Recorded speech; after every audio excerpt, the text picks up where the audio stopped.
Salam dostlar, necəsiz? Bugün ıslaq kek edirik. Bunun için bizə lazımdır 4 yumurta, 1 stəkan pesok, 1 stəkan süt, yarım stəkan duru yağ, 1 stəkan yarım un, 2 kabartma tozu, isteğe göre bir tane vanil, 2 xörək qaşığı kakao. Mən 2 xörək qaşığı. Sosu üçün isə bizə əlavə olaraq 1 stəkan yarım süt, 2 xörək qaşığı kakao, mən 3 qaşıq, 3 yemək qaşığı qatıram. Siz də qata bilərsiniz. Sosa 3 yemək qaşığı kakao qatıram. Yarım stəkan duru yağ, 1 stəkan pesok və 5 dəqiqə sosu da bişiririk. İndi hamısını çəkəcəyim, bütün prosesləri. Deməli, 4 yumurtamızı qatırıq. 1 2 3 Bu da 4. 1 stəkan pesokumuzu əlavə edirik. 1 stəkan da süt əlavə edəcəyik. Süt də 1 stəkan.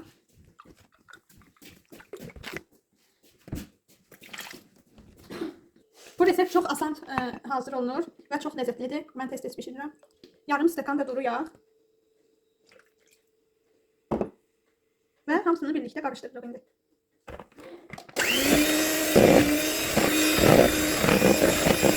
Bir stəkan yarım unumuzu qatacağıq. 2 paket də qabartma tozu. Mən vanil qatmayacağım. Ehtiyac duymuram vanilə.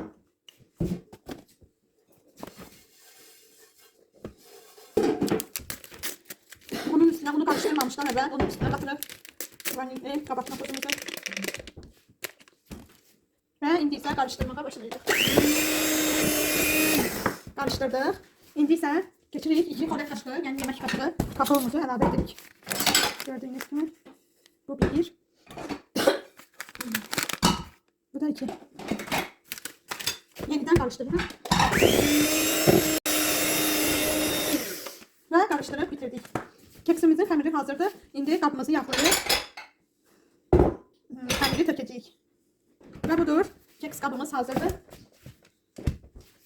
Yine yağladıq içini. Mən içine silikon koymuşam, yapışmasın diye.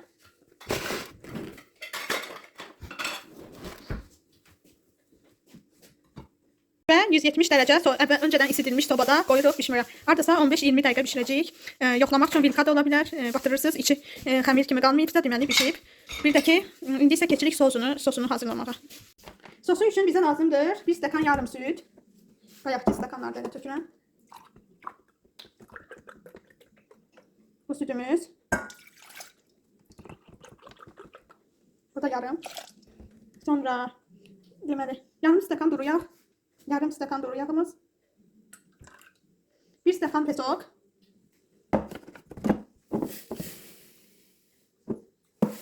1 stəkan pesokumuz. Ve 3 xörək qaşığı kakao.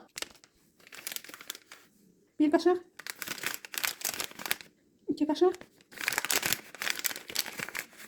Bu da 3-cü qaşıq.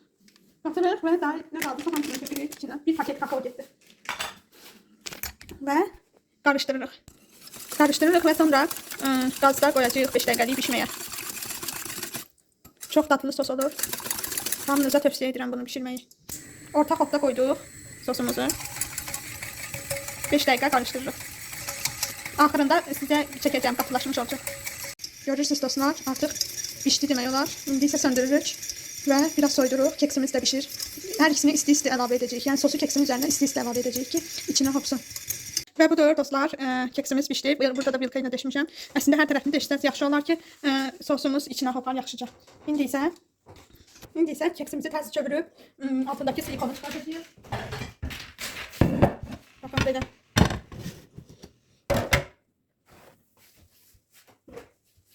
Və yenidən içərisinə qoyuruq. Dilimləyirik və sonra sosumuzu əlavə edirik.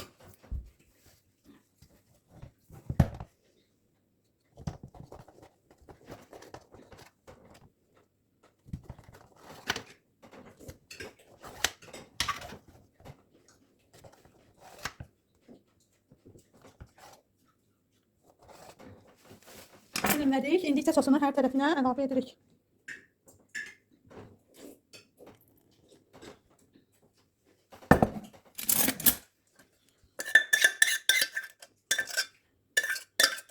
Əmin ola bilərsiniz ki, çox dadlı bir keksdir. Yeyən hər kəs bəyənir. Son halını da çəkəcəm. İndi biraz buzdolabına qoya bilərsiniz, soyusun deyə. Və üstündəki şokolad sosu da qatılaşmağa başlayır soyduqca. Səbrim çatmadı soyuyandan sonra çekim. İndidən sizə göstərmək istəyirəm. Prosta soyuyanda qatılaşır. Bu üstündəki şokoladı. Baxın, belə olur. Soyuyandan sonra qatılaşır. Çox ləzzətlidir, əmin ola bilərsiniz.